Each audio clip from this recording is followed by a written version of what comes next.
in this little comfortable bubble that's completely disconnected from the real world of animals and plants and soil and water and natural forces that produces everything that's of any meaning whatsoever on this planet. If your experience is that your food comes from the grocery store and that your water comes from a tap, you will defend to the death the system that brings those to you because your life depends on it. If your experience is that your water comes from a stream and that your food comes from a land base, you will defend to the death that stream and that land base because your life depends on it. Systems of manipulation and exploitation, structures of disconnection and delusion, institutions of domination and deceit. I had to ask, who would create such things? Only people who have become almost wholly disconnected from their world. People who have forgotten who they once were. People who have been deeply wounded. We've gotten lost in a hall of mirrors. Everything that we receive, everything we see, hear, smell, taste, feel,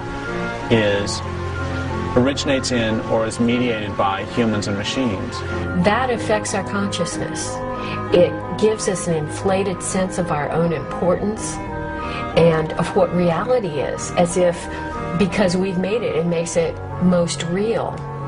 As any narcissist knows, it's endless.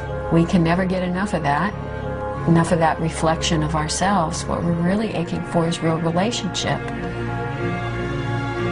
Our animal bodies, I think, formed by the earth itself, want and require a real relationship to the world, to the water, wind, and soil, to the animals, plants, and fellow humans that comprise the community into which we were born. But we're stuck in the hall of mirrors, and we've begun to lose our sanity. So that you see the beginning of something like dissociation, like post-traumatic stress disorder, like schizophrenia, like multiple personalities. You know, you see that the fragmentation in the world today is being mirrored in all of these kind of very severe psychological disorders. If you're in that sort of solitary confinement, you're going to start hallucinating,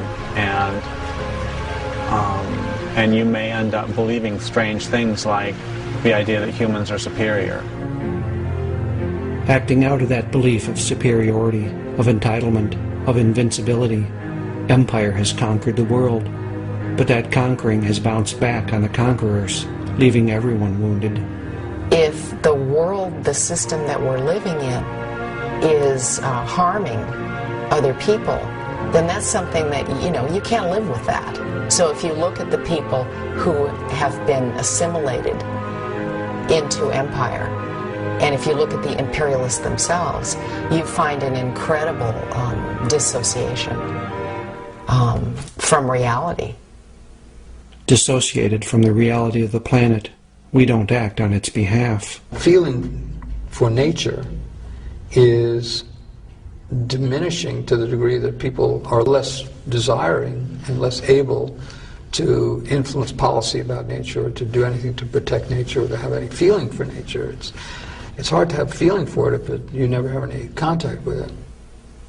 And it's hard to have any contact with the rest of the world because we're living like an animal in a cage. Just think about an animal in a zoo. An animal's deprived of the very things that keep that animal going, the smells, the sights, the sounds, the instincts, the hunting. And they become psychotic, literally psychotic. I think that we've done something to ourselves that is exactly analogous to that. We've put ourselves in a cage, in this cage of civilization, of cities, and it's made us, in a way, psychotic. That if you would have a group of hunter-gatherers, and this has happened a lot, hunter-gatherers watch behavior of people in our society, they would think we were crazy for the way we behave, because we are. I stop, I listen, I watch the world.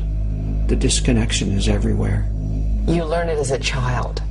You know, you learn to not feel the kind of pain that is inflicted upon you by the lack of connection, by being in a crib by yourself in a dark room, you know, by not having the breastfeeding, by not having the constant contact with other people's bodies.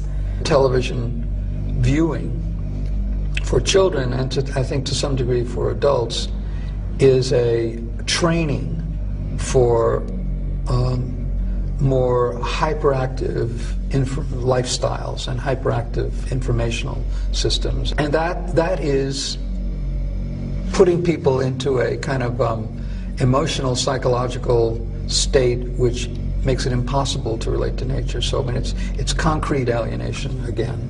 Most of us don't have a human community where we can rest and feel safe and feel like I'm going to be taken care of. In our culture, there's so many things that are set up to stop us from connecting directly with each other. Like if you go to a bar, we take this for granted. If you go to a bar, it's dark, there's really loud music playing, because if it were quiet and there were good light, people would get freaked out to have to deal with each other so directly.